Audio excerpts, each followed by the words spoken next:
चलो आगे चलो, आगे बढ़ो। भूख प्यास गर्मी सर्दी मान अपमान दुख सुख ये सब इस मार्ग के यात्री को मिलते ही है, और जो इसको सह गया वो जगत पावन करने वाला महात्मा बन जाता है। वो मम भक्ति युक्तो भुवनम पुनातु, लोक के लोक को पावन कर सकता है जो भगवान के चरणारविंद में अपने चित्त को अर्पित कर दिया। इसलिए दुख ही हृदय, चाहे जितना दुख पड़े प्यारे, किसी से मत कहो, किसी से मत, चुपचाप मौन होके सह जाओ। तुम्हारा स्वामी विधान करके तुम्हें दुख भेजा है तो बहुत बड़ा उसमें कोई सुख है। वो मंगल भवन है, तुम्हारा मंगल होने नहीं दे सकता। दिखाई दे सकता है कि अब अमंगल हो गया हमारा, अमुक अमुक अमुक, कुछ नहीं। धैर्य पूर्वक अपने मार्ग में सीधे चलते रहो। उसका विधान आया है, वो दुखद हो या सुखद, सुखद है तो हर्षित मत हो, दुखद है तो शोकित मत हो, आगे बढ़ो। देखो ये अध्यात्म है, ये कमर कस लो कि इस जन्म में मुझे इस भव समुद्र से पार होना ही है। ये जो कमजोर दिल के होते हैं ना, अनुकूलता जहां मिली तो बोले जब से हमने भक्ति शुरू की सब काम चकाचक बन रहे। ये भक्ति का फल नहीं है, भूल मत करना। ये तुम्हारे सुकृत चल रहे हैं इसलिए है, और जिस दिन दुष्कृत का फल आएगा उस दिन भक्ति करते हुए भी कदम रखना मुश्किल हो जाएगा, पग पग पर तुम्हें दुख मिलेगा। इस सिद्धांत को समझ लीजिए तो कभी आप निराश नहीं होंगे, शूरवीर होकर आगे बढ़ते रहेंगे। जो हमारी भक्ति ये नई फसल है, और इस फसल की जो आनंद वृत्ति है वो भगवदानंद है, ज्ञानानंद है, अखंडानंद है, प्रेमानंद है। वो ये भोगानंद नहीं है, विषयानंद नहीं कि भगवान की बड़ी कृपा जो चाह वो भोग मिल गए। ये सुकृतों के फल है। ये सुकृत और दुष्कृत दोनों को यही नष्ट कर दो और निकल चलो भगवान की परम धाम में, जहां नित्य सेवा सुख का आनंद सहचरियां ले रही है। श्रीपाद कह रहे संतर्जयस ताड़यन, कोई मुझे बहुत डांटे भर्त्सना करे और ताड़यन पिटाई भी कर दे, मुझे कुछ कभी शिकायत नहीं करनी प्रभु से। देख रहे हैं ना, वो उन्होंने विधान किया है ना कि इसको पीटो, तो हम चुपचाप पीट लेंगे, किसी से नहीं कहना।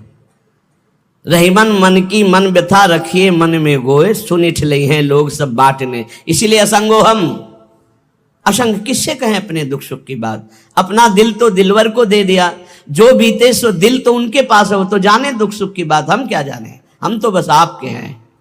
मौन, अपने विषय में न सुख की बात करे न दुख की, मौन बात करे तो प्रभु की करे, नहीं तो मौन। मान लीजिए अगर ये मौन आप धारण कर लेंगे तो निकल जाएंगे माया से, नहीं तो किसी की निंदा कर देंगे, किसी का ऐसा कटु वचन बोल देंगे, परुख वचन बोल देंगे, भजन छीण हो जाएगा, भजन करने की वृत्ति नष्ट हो जाएगी। सैकड़ों लोगों के प्रश्न है कि पहले भजन अच्छा होता था अब नहीं होता। उसमें दो बातें होती है, एक तो भजन की ऐसी भूख बढ़ गई है कि अब उतने भजन से नहीं और भजन होना चाहिए। ये उत्तम महापुरुषों की कृपा पात्र भक्तों की वृत्ति होती है। और एक होता है कि आपसे वैष्णव अपराध बन गया, कुसंग हो गया, इस कारण से ऐसा। अगर आपके हृदय में कोई दोष वृत्ति नहीं हो, फिर भजन में ऐसा लगता है कि मेरे से बहुत कम भजन होता है, वैसा भजन नहीं होता जैसा होना। ऐसा बड़े बड़े महापुरुषों को भी अनुभव होता है। ये कोई निंदनीय बात नहीं है, वंदनीय बात है। पर वास्तविक यदि भजन नहीं हो रहा है, वास्तविक यदि आपका रुक गया है आनंद, तो आप ढूंढ लीजिए आपका भोजन गलत है, आपका संग गलत है, आपने कोई वैष्णव निंदा की है, बस यही कारण है। यही खोज लेना, यही सुधार कर लेना। किसी से क्षमा याचना की जरूरत नहीं, अंदर देखो और आचार्य गुरु से प्रार्थना करो, सब ठीक हो जाएगा। बड़े कृपालु हैं, जिन्होंने अपराधी मुझ जैसे को घसीटा तो अब अपराध बन जाएगा तो थोड़ी छोड़ देंगे वो। विश्वास कीजिए, उन्हीं से प्रार्थना कीजिए, नाथ यदि आपको अपराध मोचन कराना है तो भेज दीजिए मुझे उसके पास, या उसको बुला दीजिए, मैं पैर पकड़ लूं, हाथ जोड़ लूं यदि अपराध बन गया है, और यदि आप चाहें तो आप क्षमा कर दें, आगे से सावधान रहेंगे। बड़े कृपालु हैं प्रभु, क्षमा कर देते। भजन की वृत्ति को रुकना ये सहन मत कीजिए। समय नहीं है कि आज नहीं तो कल भजन चल पड़ेगा, नहीं, तुरंत वाचिक में आ जाइए, तुरंत वाणियों का गायन कीजिए, नाम कीर्तन कीजिए, ढूंढिए अपराध क्या बना जो आंतरिक हमारा भजन रुक गया, और प्रभु से प्रार्थना करके उसको चलवाइए। वो बड़े कृपालु है, क्षमा कर देंगे। अगर आपने प्रगट में किसी का अपराध किया और वो उपस्थित हो तो जाओ उनके चरण पकड़ो, उनसे प्रार्थना करो। भजन का रुकना सहन मत करो, बहुत कठिन है भजन करके भगवत प्राप्ति करना। वो हमारे अंदर सरलता पूर्वक भजन चल रहा है, उसको बचाओ। किसी की निंदा मत करना, किसी की अवहेलना मत करना। तुम्हारी कोई निंदा करे, तुम्हारी अवहेलना करे, सह जाना कह रहे हैं, इसमें कह रहे हैं संतर्जय ताड़यन बंधनन। यदि वो कहीं मुझे बांध दें, मैं बंधना भी स्वीकार कर लूंगा। ऐसा भक्तों को कोई बांधता है क्या? हाँ, बांध देते हैं। तितिक्ष ब्राह्मण की कथा में पढ़िए, उसको बांध दिया। एक सखी बहुत भजनानंदी थी, उसके परिवार के लोग रोज उसे पीटते थे और उसे बांध देते थे। सखुबाई नाम उसका सखी का था। एक सखी बहुत नागरीदास जी के संग में रहकर भजन की वृत्ति उच्च कोटि की सीखी थी, भागमती बाई। उनके पति ही उनके ऊपर सैया लगाकर नई नवीन रानी के साथ बैठते हुए ऐसा पिटाई करते, इतना कष्ट देते, पर वो उच्च कोटि की ऐसी महान भक्ता, परम सिद्ध बरसाने के जो वास करने वाले अपने नागरीदास जी थे, हरिवंश महाप्रभु के शरणागत, उनके सत्संग से ऐसी उच्च कोटि की दशा प्राप्त थी, उसे कोई फर्क नहीं पड़ा। उसके कष्ट देने के लिए उसके ऊपर सैया लगाते, राजा थे, और नवीन रानी के साथ उसके ऊपर बैठते, उपद्रव करते, मारते पीटते, लेकिन वो सम रहती। संतर्जय ताड़यन बंधनन, शांत। वो देख रहा है, बस तुमको यही सोचना, वो देख रहा है, मेरा स्वामी देख रहा है। वो देखते हुए मौन है ना, वो चाह रहा है ना, तो तेरा किया मीठा लगे। बस बात समझ लो, इतना तो बहुत बड़ी वस्तु प्राप्त होगी, बहुत बड़ी। एक मिट्टी जब कुम्हार को अर्पित हो जाती है तो पीट पीट कर एक छोटा राई भर भी दाना नहीं रहने देता, क्योंकि राई भर भी अगर दाना रहा वहीं से मटकी फूट जाएगी, राई भर भी अहंकार रहा वहीं से भक्ति रस निकल जाएगा। पीट पीट के उसको एकदम बराबर, फिर भी चैन नहीं, जल डाल के रौंदा, फिर भी चैन नहीं, हाथों से मल कर अपने अनुसार बनाया, फिर चाक पे चढ़ाया, जो चाहा आकार दिया, सूर्य के ताप में तपाया, फिर उसको दहकते हुए आवे के बीच में रख के पकाया, फिर उसमें रस रखने लायक क्षमता आ गई उस मिट्टी में। ऐसे ही हम जब संत महापुरुषों को, श्री भगवान को समर्पित होते हैं तो ये सब होगा। रस रखने लायक हृदय तभी होता है जब आवे में तपता है, इसलिए तैयार रहो। तभी नागरीदास जी ने कहा, बड़ो ही कठिन है भजन ढिग डरिबो। एक सूरवीर योद्धा की तरह जैसे उसके अंग घाव से युक्त होते हैं, वो कदम पीछे नहीं आगे ही बढ़ाता है, ऐसे भजनानंदी चाहिए। चाहे मुझे चोर कहा जाए, पतित कहा जाए, गाली दिया जाए, मुझे मारा जाए, बांध लिया जाए, तो भी मैं भगवान पर दोषारोपण नहीं करूंगा। मैं यही निश्चय करूंगा, प्रभु मेरे देख रहे हैं, जोई जोई प्यारो करे सोई मोई भावे, उनका विधान परम मंगलमय है। अंतः क्लेश मतीव दुस्सह तरम प्राप्नोति नाना विधि। मुझे अंदर से भी बहुत पीड़ा दी जाए, काम पीड़ा, क्रोध पीड़ा, लोभ, बाहर से तो ये दिया जाए और अंदर से भी ये दिया जाए, तो भी हे प्रिया जो आपसे नहीं कहूंगा। प्रेम में कभी शिकवा शिकायत नहीं होती, ना इष्ट से और अपने प्रीतम के विधान से दिए हुए कष्ट को हम दूसरे से कह दें। धिक्कार है हमारी प्रीति को, प्रीतम सहावे और मैं दूसरे से शिकायत करूं? नहीं, हर विधान आपका सहो। ये प्रेम है मस्ती का, लज्जू पंजू ऐसे काम नहीं है इनके। ये तो देखते हैं पैर धर के अगर गर्म लगा तो हटा लेंगे, मत रखना गर्म ही गर्म है। और छाती मजबूत करके कि आग पे चलूंगा तो पैर रखोगे तो चंदन हो जाएगा आग में भी।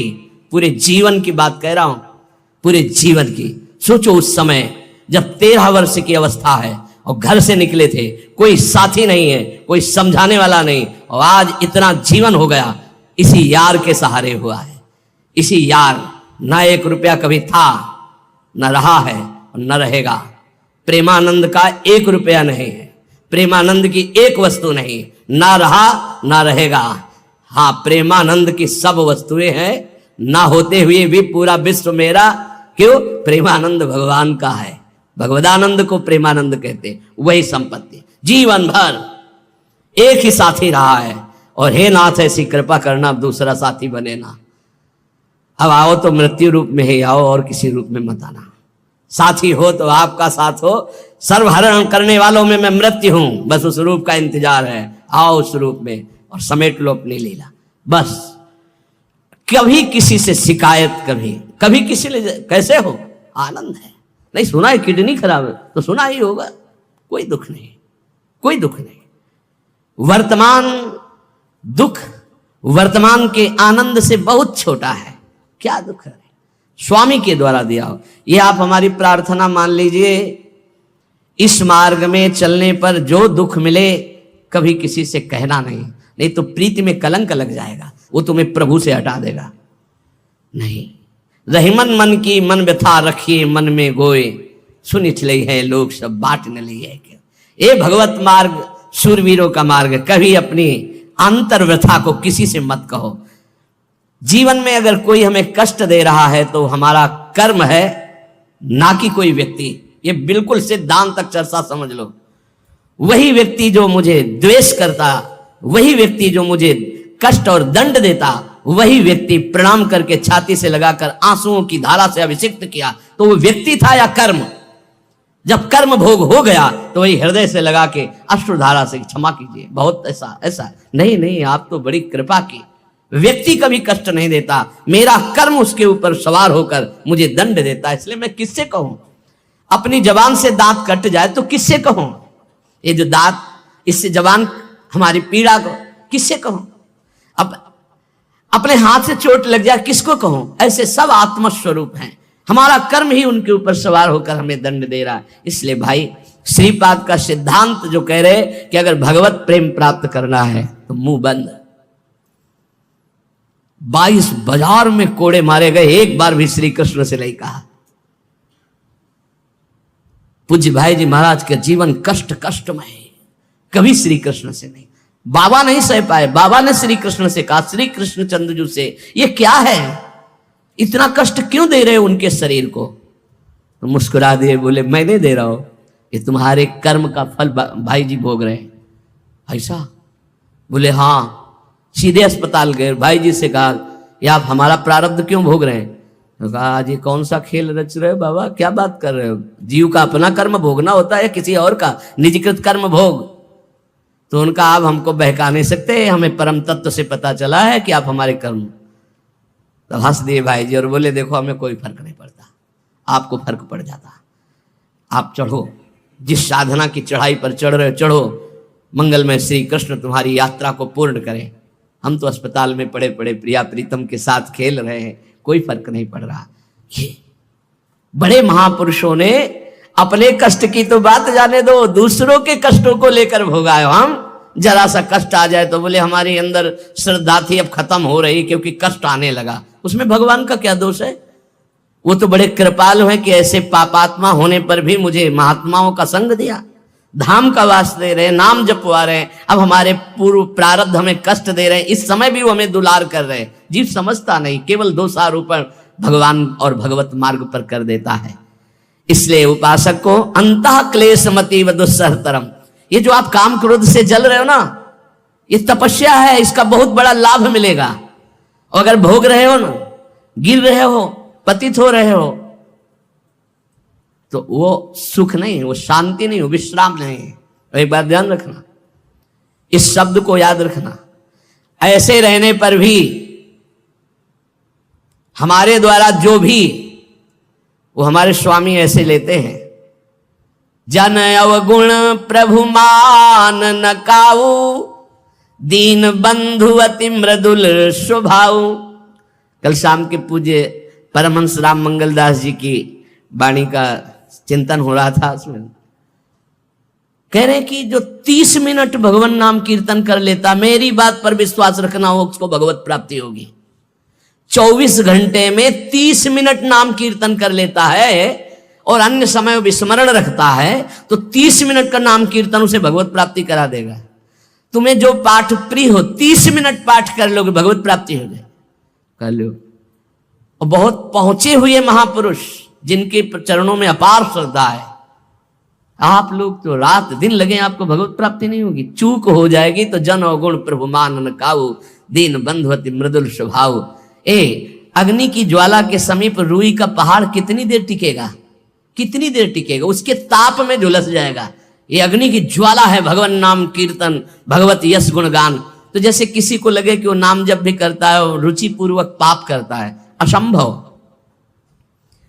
नाम जापक रुचि पूर्वक पाप कर ही नहीं सकता, उसका हृदय जलेगा। पक्का आप जप करके देख लीजिए, आप जब कीजिए नाम और फिर आपसे पाप जब बनेगा तो आप फिर हालत अपनी देख लीजिएगा, बार बार हृदय जलेगा, नहीं नहीं नहीं, तो एक दिन वो नहीं सिद्ध हो जाएगा और आप निर्विकार हो जाएंगे।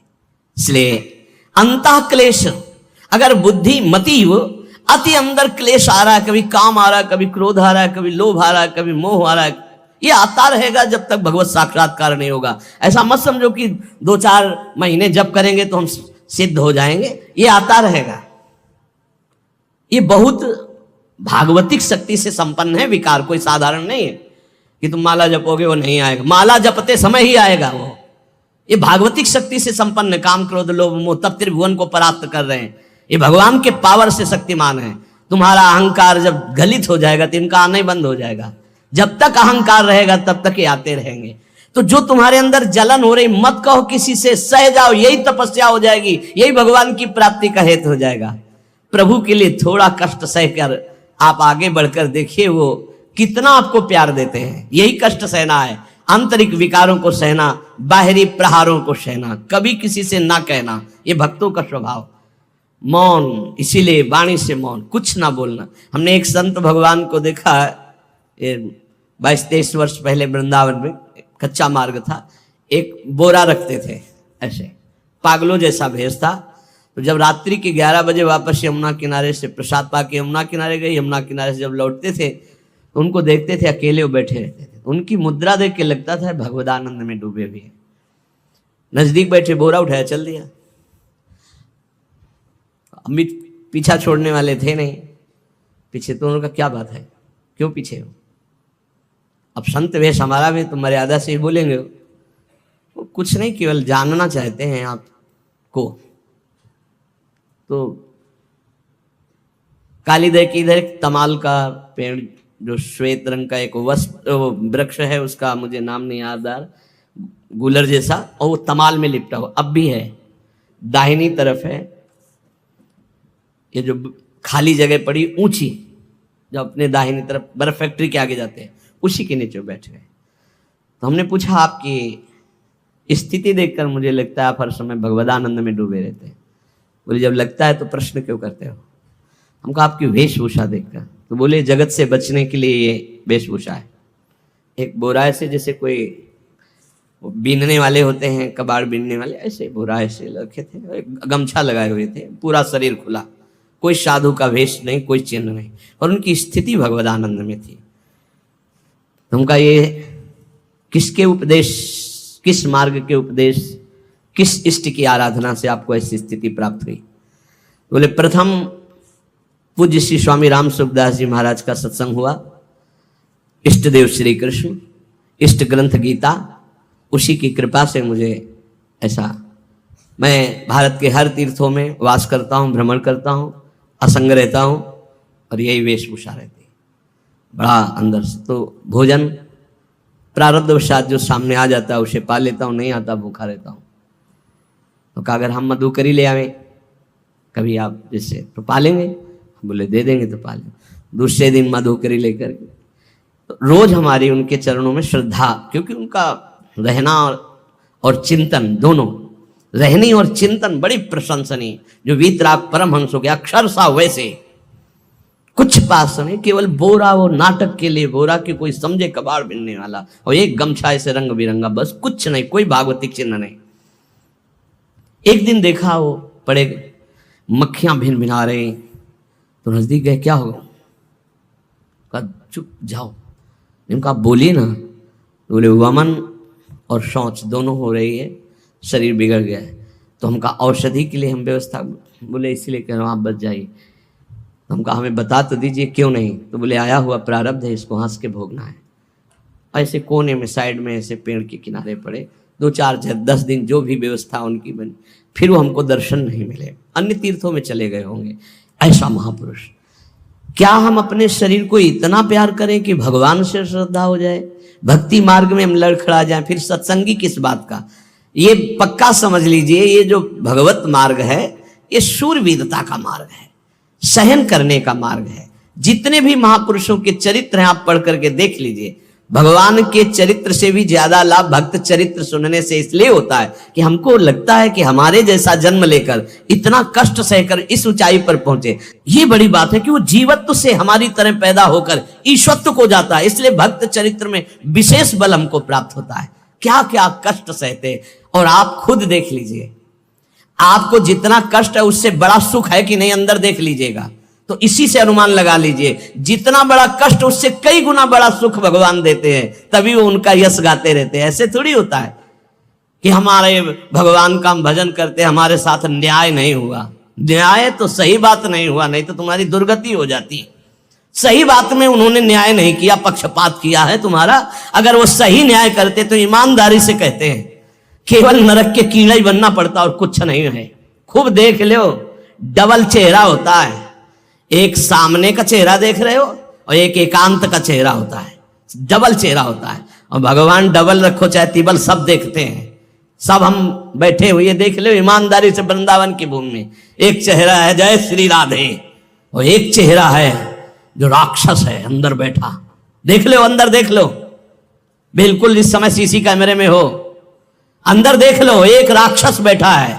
और उस राक्षस ने जो जो करवाया, आप लिखो रजिस्टर में, तुम्हें याद है जितना, और इसके बाद आप न्यायाधीश बनो, फिर आपकी क्या दुर्गति होती उसका। इससे ऐसे होता है, हे प्रभु, तभी त्राहिमाम मचता है, तब उनकी कृपा नजर आती है कि बोले भगवान ने न्याय नहीं किया। हम कहते सच्ची बात तुम कह रहे हो प्यारे, न्याय नहीं किया इसीलिए बचे हुए हो। अगर वो न्याय कर देता, पक्षपात न लेता तुम्हारा, तब तुम्हारे होश उड़ते, चाहे जो कोई हो। अपना रजिस्टर जांच के देख लो। इसलिए कहते हैं कि सबकी जीवनी शुक्ल पक्ष की लिखी जाती है, कृष्ण पक्ष की तो केवल उसी की छाती जानती, दूसरा नहीं। हृदय में जितने विकार, हृदय में जितना अंधकार, हृदय में जितना कूड़ा करकट, वो तो हम जानते हैं कि हमारी स्वामिनी की कृपा ने कितना निर्मल किया है। तब उनकी स्वामिनी जू मुझ जैसे अपराधी के अपराधों का विस्मरण करके आप ऐसी कृपा। तो आपको लगता है कि संतों की एक दैन्य भाषा होती है, नहीं, ईमानदारी से संत कभी झूठ नहीं बोलते। जैसे कह रहे हैं कि मौसम कौन कुटिल खलकामी, तो अंतर ये होता है कि आंख में जैसे थोड़ा पड़े तो बहुत बुरा लगता है, और पीठ में इतना बड़ा तिनका चला जाए तो कुछ समझ में नहीं आता। संतों का हृदय आंख जैसा होता है, थोड़ी सी भी गलती में हाय हाय मच जाता है। धिक्कार है तुम्हारे जीवन को, अपने को तुम क्या समझते हो, क्या है तुम्हारे अंदर विचार। और जो मलिन अंतःकरण वाला था, भारी भारी पाप करके भी उसको पश्चाताप नहीं होता। संत जनों को एक पाप की जरा सी वृत्ति की आभास स्फुरना, वो पूरा पाप नजर आने लगता है उनको, क्योंकि इतना निर्मल हृदय होता है। तो सच्ची कहते हैं